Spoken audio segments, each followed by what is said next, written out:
folks. Welcome to Reality Check with Rich and Reese, the real Reality Check show.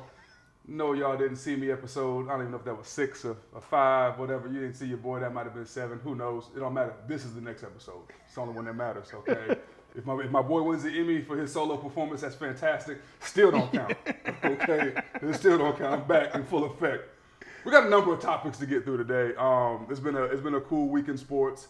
There's one topic you guys are gonna find that I'm particularly passionate about because it speaks to a larger issue. But let's start off light. Let's just start off with like housekeeping stuff on the fly segment. Things that have been going on that we got to quickly talk about. The Big Ten COVID-19 protocols. Everything's kind of like it was last year, but except there will be no reschedules. If your team gets COVID or whatever in the Big Ten, same I think it's Pac-10 as well, and you miss a game, that's it. Nothing they can do about it. Will this have any significant impact on this season?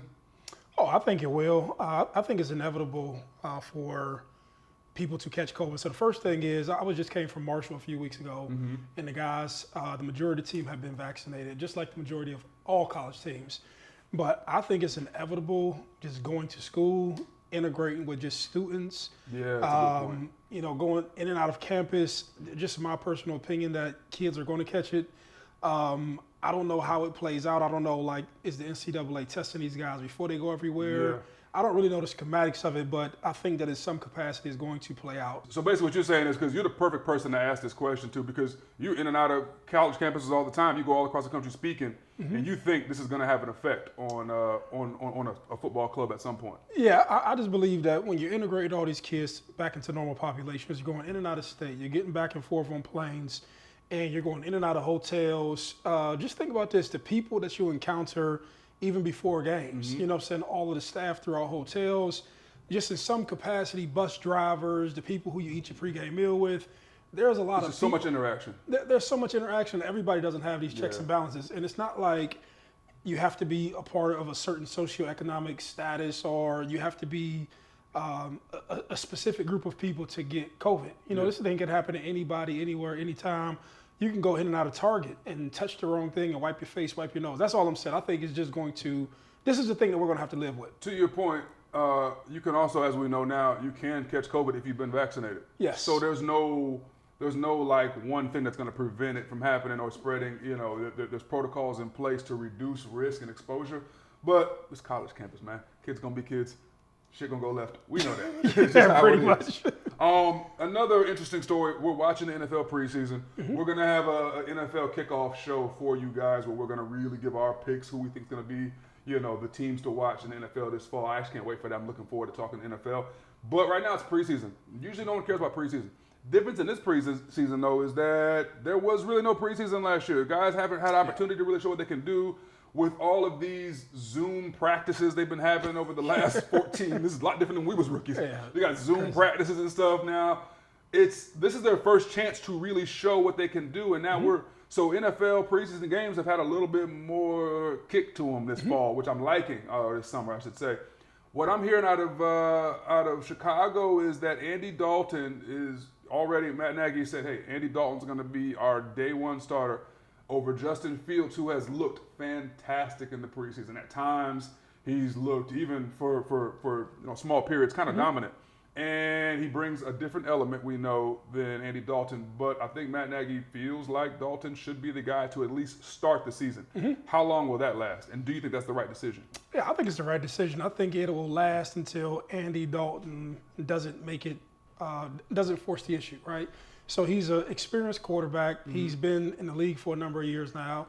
I think that having the ability to not put so much pressure on Justin Fields, you can back somebody up, you can get in where you need to be.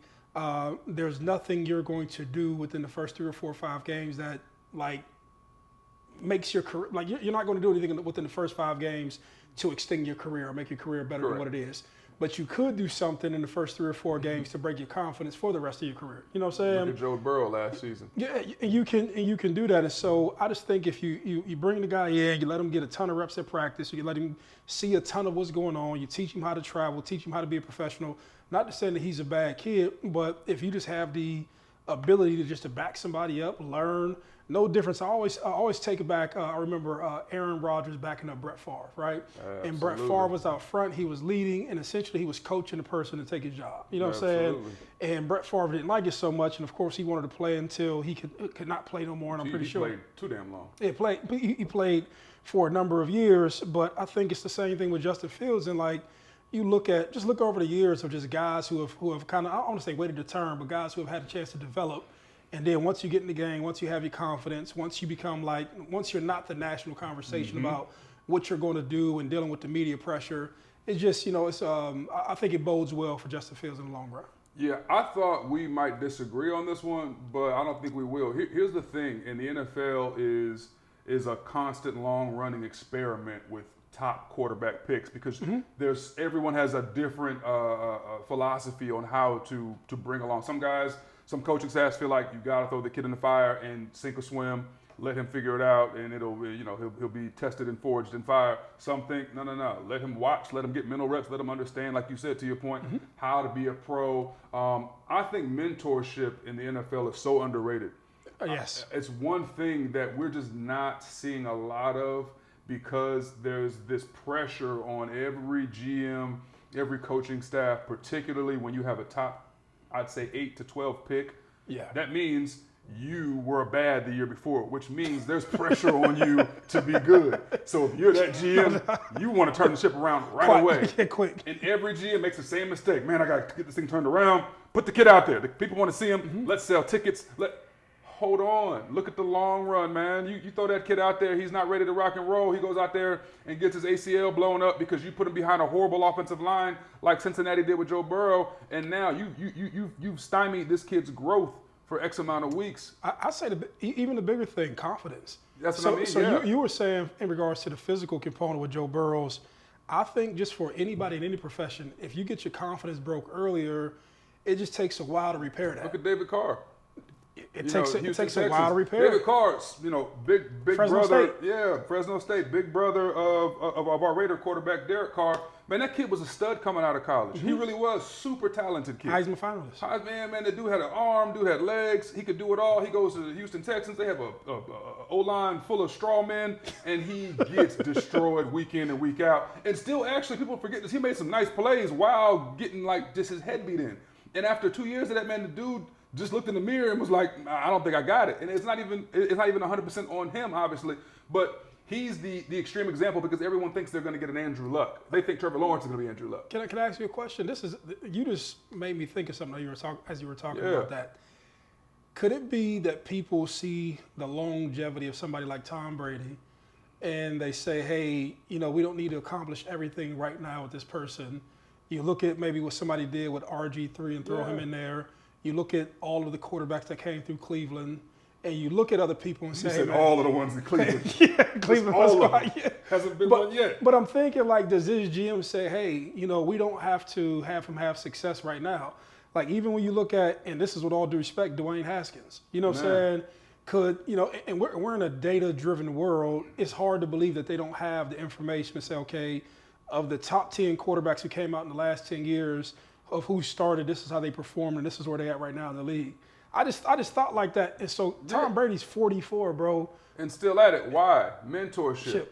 Drew Bledsoe. Drew Bledsoe's in front of him. He's not forced out there. He's got mentorship, not just from Drew Bledsoe, but he's seen some, coaches underneath Belichick in there who have mentored him. Josh McDaniels. From McDaniels and all the guys that have come through there. He had time to develop. This is something that's so underrated because we expect everybody who's drafted in the first round, especially a top 15 pick, to be these finished products and to be ready to go. It is not plug and play, man, especially not at the quarterback position, which is widely regarded as probably the most difficult position in sports in its totality of what you're asked to do. Yes. You're processing things, you're delivering a football, you're handling, not just your IQ, but the EQ of all your teammates, and it is the top spot. There's a reason they get $20 million a year. Can we also put another element in there? He's in Chicago, major market, rough city. Man, you don't do well in Chicago. It's no different than Philly. Look how fast they turned on Carson Wentz. Carson Wentz was just that guy, right? They won a Super Bowl. 2-3 years ago. He was just that guy. He's gone. Yeah. There's so many, case studies in quarterbacks in the NFL that you can look from that would tell you maybe it's not the smartest thing to take a dude that was in college 3 months ago and throw him out there to the Wolves right away. Yeah, that's a lot. And I think a lot of it depends on, like, once again, the GM, the head coach, how much leeway do they have from ownership? Do they feel like their back's against the wall, or is ownership telling them, hey, you guys got some time. I'm going to give you a few years before, develop your team, build your team, take your time. Because if that's the case, cool. But you get these owners and GMs that are putting pressure on these staffs. Hey, we need to win. So what do? They panic. They throw a kid out there. He gets destroyed. Confidence hurt, body messed up, and he's gone. So yes, let Justin watch football. Andy Dalton, Red Rocket. He's always been serviceable. It's not like he's a scrub. I mean, he historically mediocre, but he's not a scrub. So I feel like Chicago is going to yell and scream. All the fans are going to go crazy for Justin. Every pick Andy throws, they're going to boo him and they're going to scream, Justin. Yeah. Don't give in, Chicago Bears brass. Don't give in to that. Let the guy develop. Let the season develop, because I want to see Justin Fields in this league 10 years from now. From what I've seen of him in the preseason, man, this kid's got a toughness about him. You saw him get his head knocked off last week after he made some comments about the NFL game. Seemed a little slow for me. I thought that he shouldn't have made that comment. And I know what he meant. He meant like, hey, I've seen speed before. I played at Ohio State, played it out. We played Alabama, Clemson. I've seen speed. And I ran a 4.4. and I run a damn 4.4 myself. I got speed. I love his confidence. And the kid's got a great head on his shoulders. He's got fantastic parents, support group. He's going to be fine. The last thing I want to see is him get tossed out there. They have a horrible O-line. They don't have tons of weapons. It's going to be just on him, and that's not really fair to him. And this is a smart move. So I'll leave it at that. This is a smart move. Here's what I want to talk about. And it's something that I've been wanting to get to for a minute, bro, because it speaks to our not just our sports culture in America, but our society, like where we're headed. And this all started around the Olympics, around Tokyo Olympics. There was a fantastic female sprinter named Shakiri Richardson, right? Everyone knows the name now. She's famous now. The fame began because she, tested positive for marijuana, was not allowed to go to Tokyo.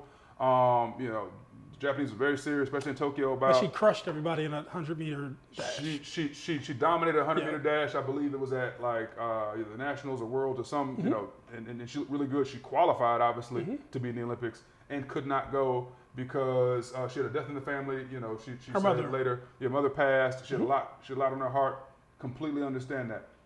Since then, she became almost like an overnight celebrity in the outpouring of love and support she received because she missed the Olympics. So much so that Nike, threw a few $100K at her, ran an ad using her, and now she's, for all intents and purposes, a celebrity, right? Beats by Dre. She's got endorsements. All of that's fantastic. The Prefontaine Classic was last week. The winners from Jamaica, some other fantastic 100-meter yard dashers in the female category were out there, and there was 9 of them. And this was a 100-meter dash race. All 9 of them ran this race, man. We're all watching because we want to see what Shakiri's going to do. We've been hearing the hype. We've been hearing the buzz. We've been seeing the commercials, and we've been kind of like, let's see. And then she said, got to mention this, she tweeted during the Olympics, I bet y'all miss me now, huh? I remember that. So the pressure's on. Like, what you gonna do? Like, you kind of were saying y'all needed me to race those Jamaican girls. Well, there you are against the Jamaican girls. I want to see the race. The race starts. It's a fast race, 100-meter dash. So the race ends very quickly, like under 11 seconds. And she finished 9th out of 9 contestants. That's a tough finish. I'm not here to beat her up about finishing 9th because, man, look, you go on that stage against that kind of speed and talent, you could have one misstep in your form, one mechanical, you didn't go through your process, and that cost you a 10th. And the gap, the margin's like this when it comes to people that fast. So I understand that. It wasn't that she finished 9th that more or less rubbed me the wrong way. It was, and I know it was in the heat of the moment, but right after the race, she does an interview with NBC Sports. She goes up to the camera. And like before the lady could even finish the question, she's like, "I'm not going nowhere. Y'all think I'm leaving? I'm not." She's barking and screaming at and they're loving it. They're eating it up. They're filming it. And all I'm thinking in my head is, no, where's her PR people? Like, messaging is everything. Humility in the moment of defeat is really everything when you're talking about your brand. And I personally thought that was a bad look, right? Okay, it's a bad look. That's okay. She's young. People are gonna, she's not probably not being coached yet with her brand and everything. But we're in this interesting place now where when you go in the comment section on Twitter or on IG, people are kind of split down the middle. Half people are like, don't come for her. Don't be so hard on her. Yada yada. She's had a tough year. And the other half is like clowning her and making fun of her. Mm-hmm. I'm in the middle where I'm like, yo, we have to get away from this whole concept of giving all the popularity and all the fame to the person who's the most popular and not the person who actually won the race. No one's talking about the wonderful black queen that won the damn race. That set a world record while winning the race. Oh, she set a world record? Yeah, Elaine Thomas Harris of Jamaica set a record, won the race. No one mentioned her. I haven't even heard her name. I had to look her name up because no one's talking about it. Everyone's talking about this girl. And I said I was going to quote Drake, which I hate to do because you got to save that for like girls use Drake in the captions on their IG. I can't be the one on the sports show. Man, on the sports show, it really feel inauthentic. I really feel lame. But if it's a good reference, it fits. He said something that was very, I thought was a very apropos quote. He said, "Nowadays, fame is disconnected from excellence." Now, yeah, I will definitely say that. Say what you want to about Drake, or say what you want to about it's not wrong. That's the truth. You can be famous without being great at something now. Yes. There's a disconnect between fame and true excellence. Can I interject real quick and now let you keep going? Yeah, I'm on my whole soapbox right now. I'm sorry. No, I felt a way about this because he's right. I think it's important you let somebody complete their thought, right? So as you're talking about this, I don't know where you were going with it, right? So I was just here listening.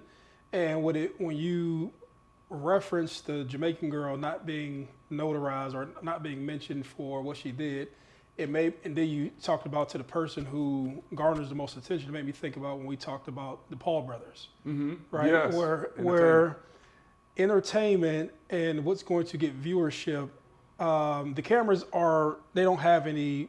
The cameras are not biased towards anybody.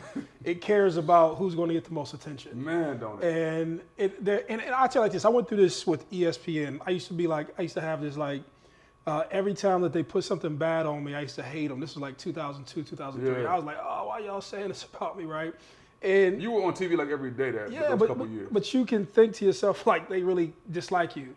And nobody doesn't like you or dislike you. It's just, this is the story. This story moves the needle. Yes, this story moves the needle. So as you're saying, it's even hyperinflated now that you have social media.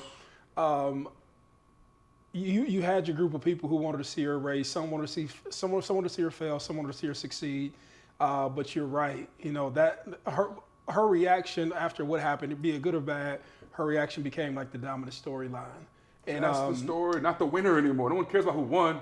Who got the most views? Who are people buzzing about? Nobody cares about boxing anymore outside of boxing fans. They care about cares who's the best boxer. Who's going to watch. Who can get people to sit down and look at that damn screen? Yeah, I'm not sure if that makes or negates your point, but for me, just like taking it in. And I'm not I don't listen to a lot of music, but I've never heard Drake say that. But like, that's like a great statement. You know what I'm saying? That fame. I'll play it for you right now because it was a profound one-liner. It's very profound. And it was something I had been thinking anyway. Before he said it, I was like, yo, we're in this weird place in our society. And I blame, this is going to sound goofy. I don't care. It's probably not where it originated from. But I blame the damn Kardashians, damn it. First people to get famous for not having real talent.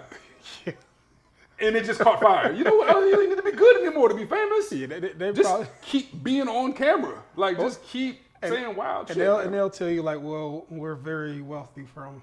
And that's another thing. So they'll combat it with that. Brings us to my next point. We respect money more than we respect actual talent, character. Yeah, society's moved into that place. Money, fame are more popular than being good or having good character. Can you imagine we're raising a whole generation of kids on these principles in America? Yeah, that's what they're growing up seeing now. That's just where we at. Right, so this is where we at. It's fucked up. How about just whether you like it or not, whether you agree with it or not, you still have to go outside and say this is the majority of what you see. This is the reality. I mean, it's no difference than you may hate the fact that you go up every act and it's all fast food, but you can't deny that they only serve fast food and bullshit food at every turn in the United States of America. Like whether you like something or not, like some stuff just is what it is. Because it's about what sells. It's man. At the end of the day. At the end of the day, I think that sums it up. Isn't that about sums it up? It's about what sells, man. I think people who were watching this probably thought I was about to go down a path of I'm about to bash Shakiri Richardson. I didn't know what you were going to Not bashing her. She's a young girl, man. She's trying to make a name for herself. Get as much money as you can, sweetheart. Ain't nobody mad at you. Yeah. I'm looking more of macro at the 30,000 feet up. Man, isn't it strange how we rally around whoever's most popular, but we don't actually support the motherfucker that actually won the race? Like, that's not who we're talking about. And I'm pretty sure the only person who may care about that are the only people is the Jamaican people. Because I'm pretty sure, like, if I broke a record, I got done with the race, and then I seen the headline was about her, I would feel like, man, like what about me? So I didn't do nothing just now? Like, y'all didn't watch what I just did? Came in last place. No, It wasn't even like it was top 3, and it was a good, It wasn't even she wasn't even in the screen when they came across the line. I'm not bashing, but I'm just saying, like, we got to get to a place where we start celebrating excellence again, and not just who's the most popular. Can you get there once the wheels are off the car? Yeah, that ship is sailed. Yeah, that ship is gone, bro. The station. Ain't no going back. This is just what the world is, and it's a weird place to be, and that's just what it is. I don't know where to go from there, but I want to talk about a couple quick things. The Big Ten is doing something. This is breaking news today. It was official. It wasn't in our notes, but it happened, and it brings you to this place where I'm trying to, not just me, people are trying to kind of piece together what the college football landscape is truly going to look like. Not just football, but sports, right? So the Big Ten and the Pac-12, they now kind of, and the ACC have officially formed an alliance, they called it. Everything's, I was like, what the hell's an alliance? What does that even mean? Is it like the Avengers forming an alliance to fight Thanos? Or is it like, what's happening? The SEC, that's what it is. The SEC is Thanos. The ACC, Big Ten, it takes the ACC, Big Ten, and the Pac-12 to fight this.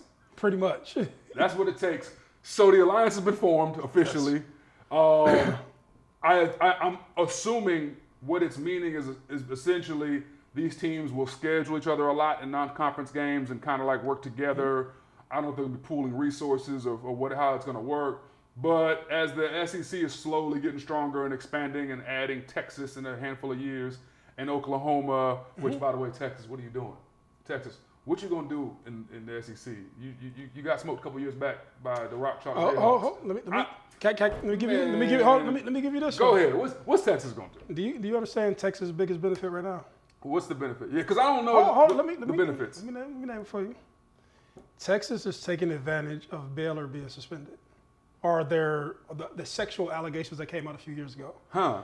So Texas used to have to divide their players up between TCU when they were good for a handful of years. Yes, that's true. And they used to have to divide them up between Baylor. Not Texas Tech? Texas Tech as well. Texas Tech has been a couple right? Kids. So now they're in a space where you can kind of hold these kids in state and sort of like claim your prominence again, right? So then now Oklahoma used to steal some of these kids too. Hey, come on over to Oklahoma. Mm-hmm. So I think Texas is probably better positioned than they've ever been before. If I'm a kid in Texas, I want to play football, right? And I want to stay home. There probably wasn't a school before that was in Texas that played in the SEC. Correct me if I'm wrong. No. Was it? So now I want to play the best football, right? I don't have to go to Alabama. What I can do is stay in Texas. I don't have to A&M, go. Yeah, A&M. I forgot A&M. A&M. They probably, but I would imagine most kids rather go to UT than A&M if they want to play. It's a bigger brand. It's a bigger brand. It's what the majority of people know. You know what I'm saying? Absolutely. Gig them up and people throwing up. People know Vince Young and everything that they've done. Absolutely. Ricky Williams. You get it. They have a strong brand. They have a stronger brand than Texas A&M. And I'm just figuring. I'm like when I heard that, I feel like those are just things that Texas can benefit from. In regards to the alliance piece, and I was speaking on this the other day when you weren't here. Yes. I'm gonna explain y'all the whole story about this.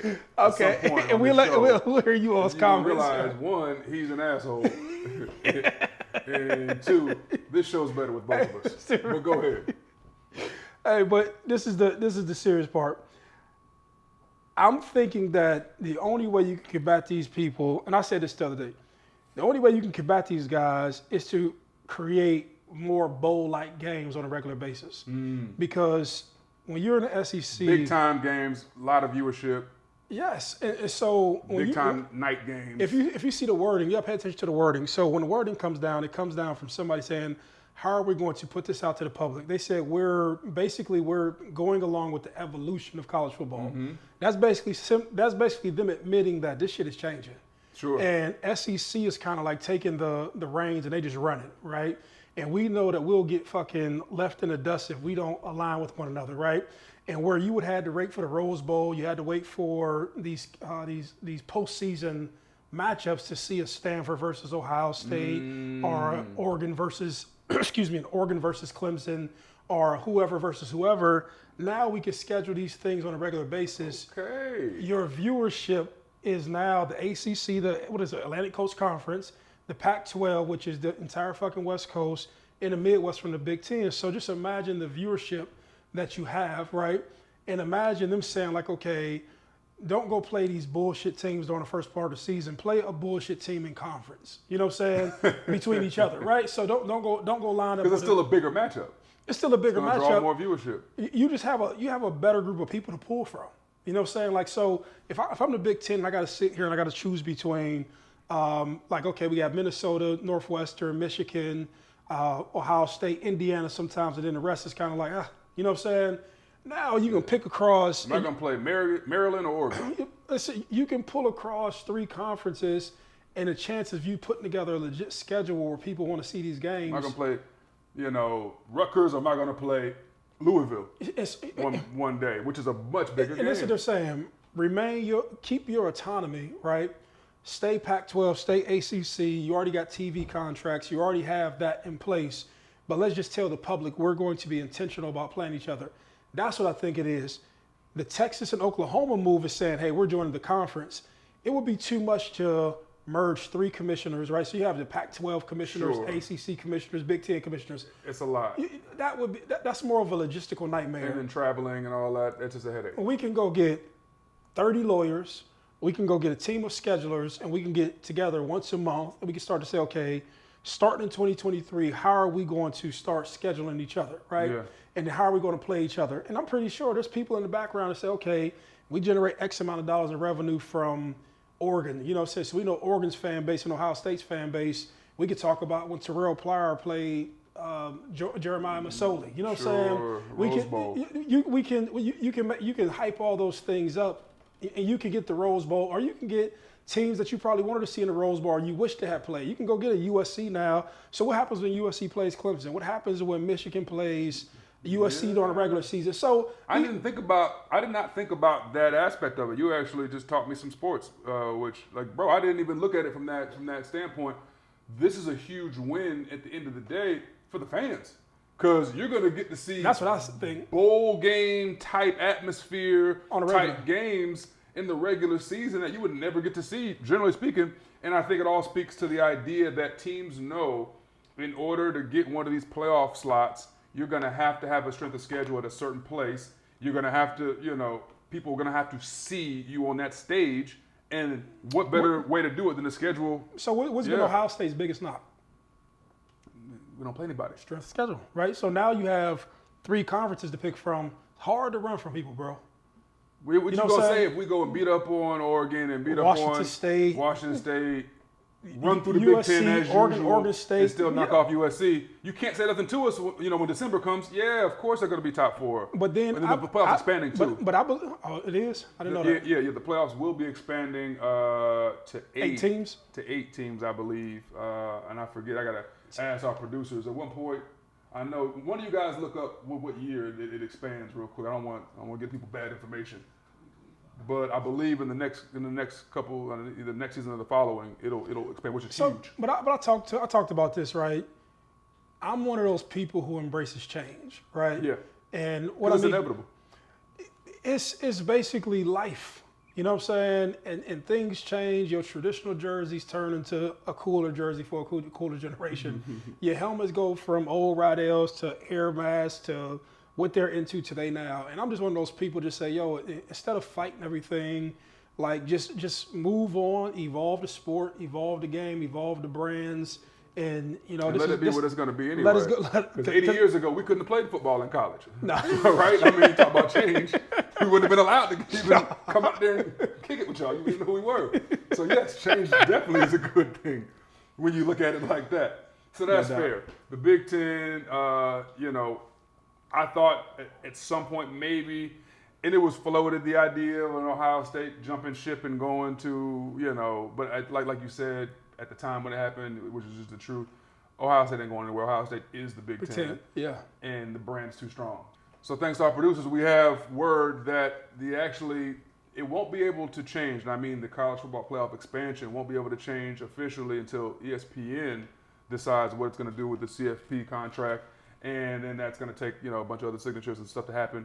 But they are looking to expand it to 8 games. So I think that's inevitable when we talk about change. That's inevitable. But I think the biggest thought I'm coming away with from this whole discussion is that teams outside of the SEC and the other, you know, 4 major conferences are going to have to start upping their strength of schedule to compete, so that at the end of the year they have, you know, I guess enough consideration in their strength of schedule department to be able to say, hey, and plus it also, as you pointed out, it serves the fans to see big-time marquee matchups during the regular season. People are over watching Alabama play the School for the Blind, or watching Clemson go beat up on... Nobody wants to see that. Yeah, go beat up on some basketball school in the ACC, which is a basketball conference, or watching Ohio State drag the hell out of a Maryland or a Rutgers. Because no one wants, it just doesn't, it's not interesting football. And you watch viewership fall on those weekends, and them games end up on Big Ten Network or some, and no disrespect again. But, you know, I get it. It all makes sense, and I think this is just where we are in the sport of college football. And I think the biggest winner is going to be the fans. Before we get out of here, we've been talking about your words of wisdom, and we're going to do a daily deposit slightly differently this time. Question was posed to us: if we were college athletes again, it's like one of those things you look in the mirror, or like you look in the past at your younger self. If you were coming up now in this generation of college football players, if it was 2022 and you were going to be a senior in high school, going to be a freshman at Ohio State again, what would you tell your younger self? Would you still go to an Ohio State? You're the same size running back you were then. Is Ohio State still the school for you? And what kind of things would you be telling that version of yourself with the NIL now involved? 2 things. I'll make the first thing. It's a tough question now. No, it's not that tough, because I preach it everywhere I go. I probably would have took school more serious.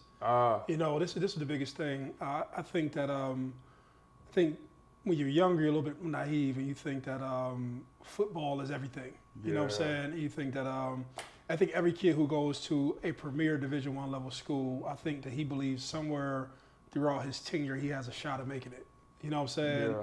And then the majority of your time goes to developing that person to basically put yourself in a position to make it. You know what I'm saying? You got tunnel vision on one aspect of who you are. But after, you know, just knowing what I know now, after reading, educating myself, the people I've come across, the people I meet, you know, when you're younger, you just don't value, you don't value developing yourself or what that brings or who you meet from it or just the quality of the relationships you come by, just your level of awareness, education that increases as you develop yourself. You know what I'm saying? I would say that, you know, knowing what I know now from reading so much, learning, and just being a learner, right? In regards to the name, image, and likeness piece, and I'm gonna continue to say this, you know, to have you a group of products, right? Be it T-shirts, be it novelty items or whatever, you know, some people get nicknames and all type of other stuff when they're in college. Being able to understand how to produce those things yourself, how to sell those things yourself, how to get your jersey on your own hands and sell your jersey back to your hometown, connecting with, you know, insurance companies or car dealerships who sell cars and, you know, putting together your own autograph signings or putting together just a deal where you can advertise for a company with sales. And I was saying that, you know, people in sales, they generate more revenue or more money than somebody, insurance as well. They generate more revenue than just a regular 9-to-5 job, or let's say, and even though restaurants or sales, they just don't have the margin or the volume of stuff that you would want to be affiliated with if you're really trying to get a check from a name, image, and likeness standpoint. And so I would just figure out those couple of things, because you think like, okay, your scholarship check, your cost of attendance check. And as a college kid, you go ahead and, you make an extra 50, 100, 200 grand or whatever it may be. And if you can, I'll say this, and I only know this because I go to so many of these places with these kids. A lot of these kids, even when they had cost of attendance checks, they were sending money home to help with their families. You know what I'm saying? And so it's not their responsibility, but if you can do something and you can lessen the burden or put you some money up that you can use if football doesn't work out. Because how many guys have you seen like this? And I'll pass it back to you after this, but how many guys have you seen who became great collegiate stars, but it didn't transfer out to the NFL, myself being included, right? Yeah. And being able to take some of that money and live off of it, take advantage of your brand and live off of it, you know what I'm saying?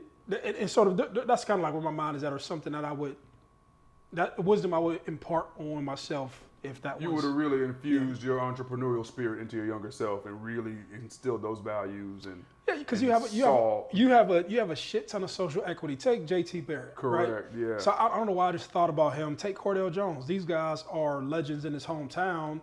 They didn't go to the NFL and have similar careers to what their collegiate experience was, but there's still tons of value in what they have right here. Here in Columbus, Ohio, these guys are fucking rock stars of people. You know what I'm saying?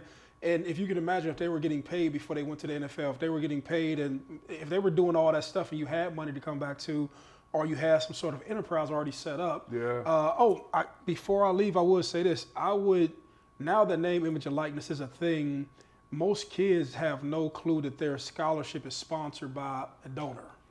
And yes, I didn't know that my entire college career. I didn't understand that concept. So the guy, Larry Kaufman, he was my scholarship sponsor, and he had owned like 19 pharmacies. And so you think like 18, 19-year-old Maurice Claret, if I had a chance just to be around him, somebody who's entrepreneurial enough to figure out how to own pharmacies, just to be around that person. There's value in that. You can do it now. You can connect with people, you can do business with them, you can socialize with them. But just to be able to do that would be invaluable. But I would go to my compliance office or go to the athletic director, the head coach, and say, okay, who sponsors my scholarship, right? I always say that if a person gives you a scholarship, they have some sort of motivation and wanting to see you succeed, right? Yeah. So if this doesn't work out and a person is obviously in a position to be successful enough to give you a scholarship at 50, 60 grand a year, then that means this person may be able to help you to extend that, like, hey, you played for this university for 3, 4, 5 years. I would love to see you move on in life. Let me introduce you to somebody. Let me connect you to something that you may not know. But these are things that if a kid watched this right now, they can go back and say, okay, I never thought about that. Or I didn't even know that our scholarships were sponsored by somebody else. But those are just my thoughts. I don't know. What about yourself? You covered everything. Listen, you covered the business aspect of everything. And I would have to echo everything you just said. And in that regard, my advice I'd give to my younger self would probably be like maybe far more like philosophical in a sense, because I got some things right. You know what I mean? Like I did go to school. Got a lot of things right. I graduated. I wore my rubbers on campus. You know what I mean? No kids, nothing wild. So I got some things right. But if I'm looking back, I would have told myself, man, manage relationships better. Keep in touch with people. Network in college because, like you said, that social equity is so important. And don't just network with athletes. I think we sometimes find ourselves in that lane where we spend so much time with our football brothers that those are the only people that exist to us, on campus for those 3, 4, 5 years. 40,000 people. Ohio State, 100,000 people, and you only talking to these 100 people all the time. And that's okay. I get it because that's who you see the most. Get out of your bubble. Talk to the kids in other departments in the school who are doing other things. These are the kids that might they end up being .com millionaires or developing something or having a business you might want to be a part of. Branding yourself early on as a college athlete, I think, is critical in the social media era. Developing your own personal brand, character, how you want to appear, that'll take a young kid further than they even realize because people are going to want to be associated with that brand if you can stick to it. Keep your brand clean. And when you just think about little things like managing money smart, mental health, I would have taken seeing a therapist way more seriously at 19, 20, and really working through any emotional issues I might have had at that age, so that I can really thrive fully and be my full self and reach my full potential. Maybe not earlier, but see a fuller of my potential in my 20s, then, you know, because it's like, what is that old saying? They say, you know, you spend your 20s just living, and you just living, right? You don't know anything, you're just living. And then you spend your 30s trying to correct all the mistakes you made from your 20s, like in damage control mode, like, oh man, I screwed up a lot of things, I got to get that sorted. And then you finally spend your 40s building, and then you spend your 50s actually enjoying what you built. So if you wanted to speed that whole process up, you know, don't spend your 20s just living. Spend that growing, learning, developing. And then as you do that, you'll be in a completely different place when you enter the tail end of your 20s, headed to your 30s. And now you're in a position to actually do some things with your life that you would have never had a chance at. So I think my advice would be way more philosophical and just, you know, a holistic approach to being a better version of myself, I guess, if that's the way I can put it. And not as specific sometimes, because listen, man, football is a fleeting thing. I would have told my younger self and other guys around me, don't identify yourself as a football player. You're a student athlete, you're a person, and you are capable of way more than you think you're capable of if you see yourself as a person who's trying to become a complete person and not just, I'm a football player, because that shit gonna end. And when it does, if you look in the mirror and still see a football player, you are in trouble. If you're no longer playing football. That's lost. You just lost. And I think that's all we're gonna give y'all today, man. We got more, and we have some interesting stuff coming up for you guys next week. And we will get into our big, season opening football stuff, where I want to have all of our NFL picks and get people our insight on what we think is going to happen. And of course, we're going to have a huge Buckeye Blitz for you guys, where we're going to give you all of the important Buckeye news to look forward to. It's going to be something that, you know, you're going to get an insight into how we feel about this year's Ohio State football team, the Big Ten, just college football, where it's at. You know, I don't care about the rankings. We all know who's going to be in it at the end. It's the same every year, but we're going to really get into it. Until next time, folks, this has been Jay Richardson, Maurice Claret. We thank you guys for joining us. Remember, like, subscribe, share, and give us feedback, man. You guys see the show, something you want to be talked about, something you want to know more about, or if you just want to shout us out and say what up. Reese, I like your haircut. Jay, your beard looks great. We appreciate that too. You know what I mean? Chime in. Until next time, have a good day.